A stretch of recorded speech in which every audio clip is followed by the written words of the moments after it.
Hello दोस्तों, नमस्कार। स्वागत है आप सभी के educational study point YouTube channel पे। तो देखिए दोस्तों, एसएससी एमटीएस हवलदार परीक्षा 2023 एग्जाम डेट अप्रैल 2023 है। अप्रैल महीने से आपका पेपर शुरू होने वाला है। तो एसएससी एमटीएस हवलदार एग्जाम 2023 के लिए इस वीडियो में मॉडल पेपर 1 कवर करेंगे।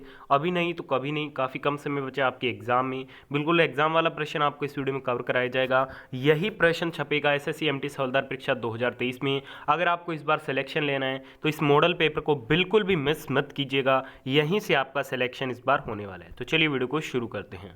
तो चलिए दोस्तों, वीडियो को शुरू करते हैं। वीडियो शुरू करें उससे पहले अभी तक आपने इस वीडियो को लाइक नहीं किया तो प्लीज़ जल्दी से लाइक कर दीजिएगा और सभी दोस्तों को इस वीडियो को शेयर भी जरूर कीजिएगा। तो पहले क्वेश्चन में पूछा जा रहा है कि निम्नलिखित में से किसे औरंगाबाद शहर का संस्थापक माना जाता है। वो among the following is regarded as the founder of the Aurangabad city. तो औरंगाबाद शहर का जो संस्थापक है ये मलिक अंबर को माना जाता है। इस क्वेश्चन का राइट आंसर ऑप्शन नंबर 4 रहेगा।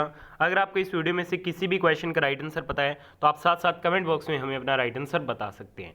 नेक्स्ट क्वेश्चन में पूछा जा रहा है कि which is the least populated state in India as per the census 2011।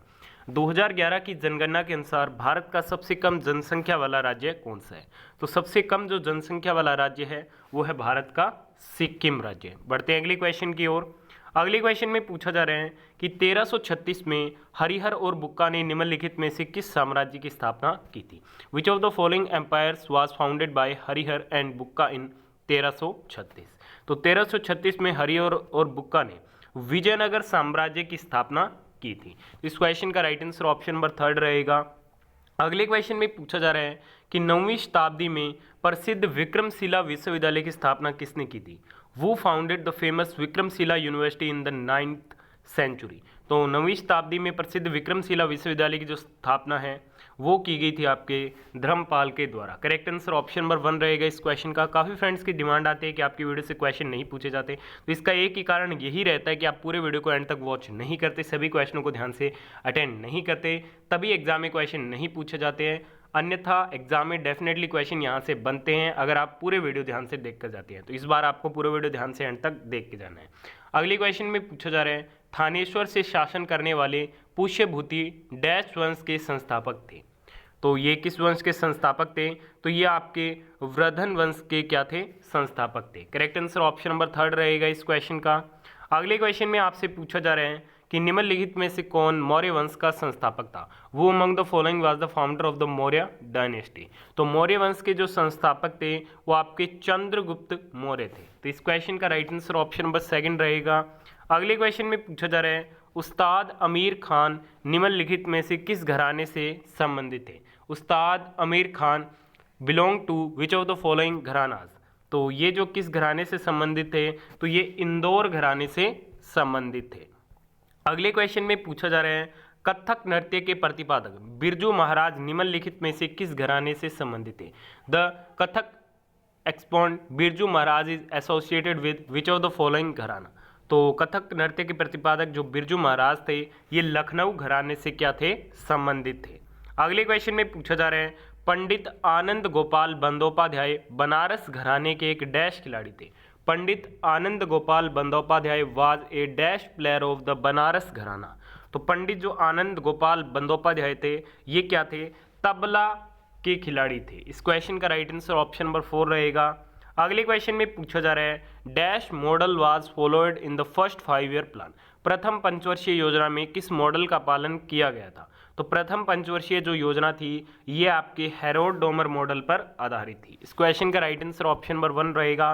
Video में आगे बढ़े उससे पहले अभी तक आपने इस वीडियो को लाइक नहीं किया तो प्लीज़ जल्दी से लाइक कर दीजिएगा। काफ़ी मेहनत से डेली आपके लिए प्रैक्टिस सेट तैयार किए जाते हैं। आज की इस वीडियो में टारगेट रखेंगे पूरे 1000 लाइक्स कंप्लीट करने का, और इस वीडियो को सभी दोस्तों के बीच आपके दबा के शेयर जरूर कीजिएगा ताकि सभी दोस्तों को इस वीडियो से बेनिफिट मिल सके।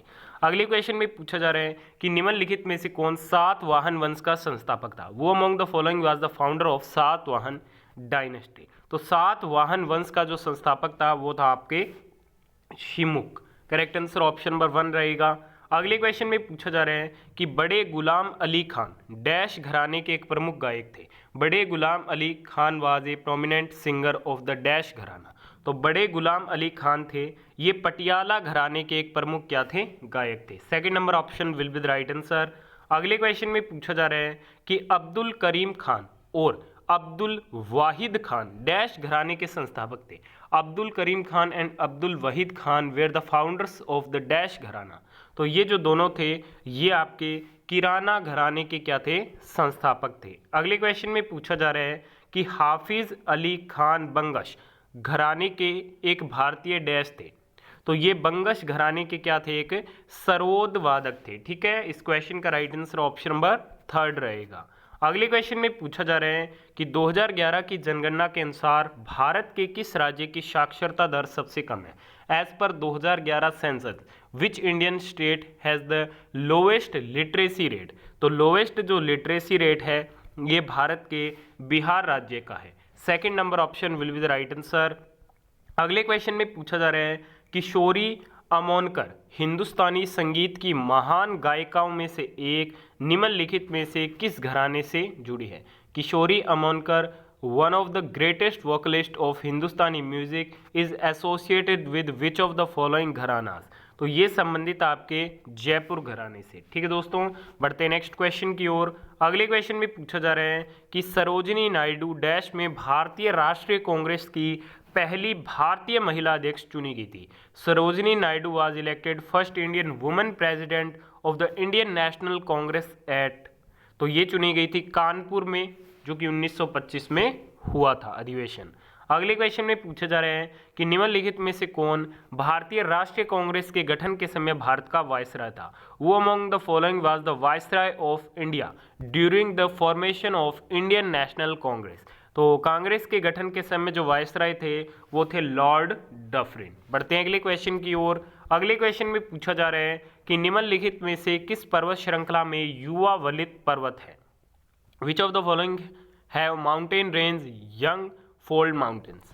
तो ये है आपके अल्पास पर्वत श्रृंखला में। ठीक है, सेकंड नंबर ऑप्शन यहाँ पे आपका राइट आंसर रहेगा।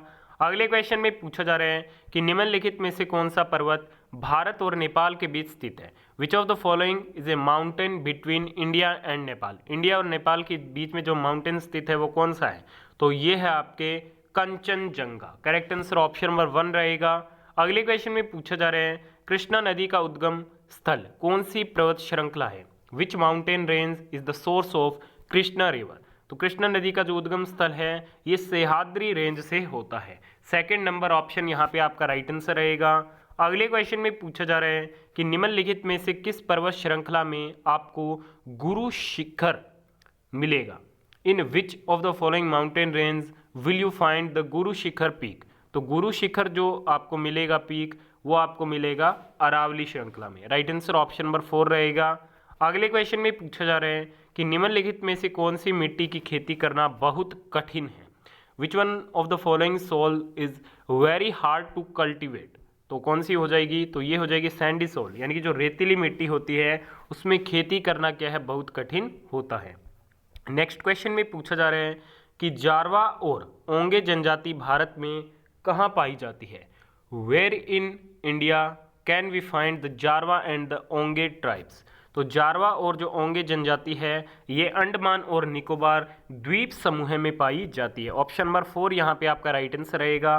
नेक्स्ट क्वेश्चन में पूछा जा रहा है स्कर्वी विटामिन डैश की कमी से होता है। Scurvy is caused by the deficiency of vitamin. तो स्कर्वी जो रोग है ये विटामिन सी की कमी के कारण क्या है, होता है। अगले क्वेश्चन में पूछा जा रहा है कपास की खेती के लिए काली मिट्टी आदर्श होती है।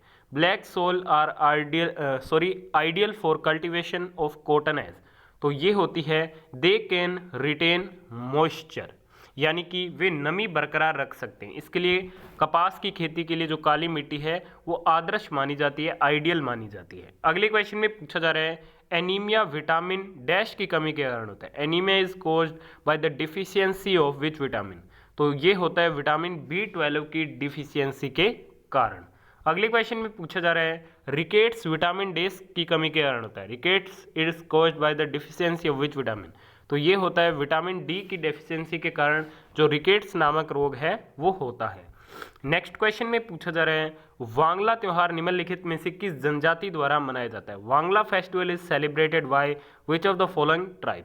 तो वांगला जो त्योहार है ये गारो ट्राइब यानी कि गारो जनजाति के द्वारा क्या है, सेलिब्रेट किया जाता है।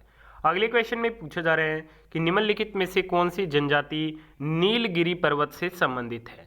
Which of the following tribe belongs to the Nilgiri mountains. तो नीलगिरी पर्वत से जो आपके टोडा जनजाति है वो क्या है, संबंधित है। अगले क्वेश्चन में पूछा जा रहा है कि दूध सागर जलप्रपात निम्नलिखित में से किस राज्य में स्थित है। In which of the following state is the Dudh Sagar waterfall located.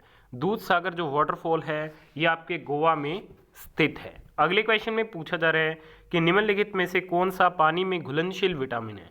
Which of the following is a water soluble vitamin. तो वाटर सोल्युबल जो विटामिन है वो हो जाएगा आपके विटामिन सी। अगले क्वेश्चन में पूछा जा रहा है कि शिवाना समुद्र जलप्रपात निम्नलिखित में से किस राज्य में स्थित है। तो शिवाना समुद्र जो वाटरफॉल है ये लोकेटेड आपके कर्नाटक में। तो इस क्वेश्चन का राइट आंसर ऑप्शन नंबर 3 रहेगा और ये कावेरी नदी के किनारे स्थित है। अगले क्वेश्चन में आपसे पूछा जा रहा है डुडुमा जलप्रपात निम्नलिखित में से किस राज्य में स्थित है। In which of the following state is the Duduma waterfall located. Duduma जो जलप्रपात है ये ओडिशा में स्थित है। ठीक है, इस क्वेश्चन का राइट आंसर ऑप्शन नंबर 2 रहेगा। तो आज की इस वीडियो में हमने मॉडल पेपर 1 कवर कर लिया, अभी नहीं तो कभी नहीं। अगर आपने इस वीडियो को यहाँ तक देखा, अगर आपको वीडियो पसंद आई है तो प्लीज़ वीडियो को लाइक शेयर और चैनल को सब्सक्राइब करना मत भूलिएगा। धन्यवाद।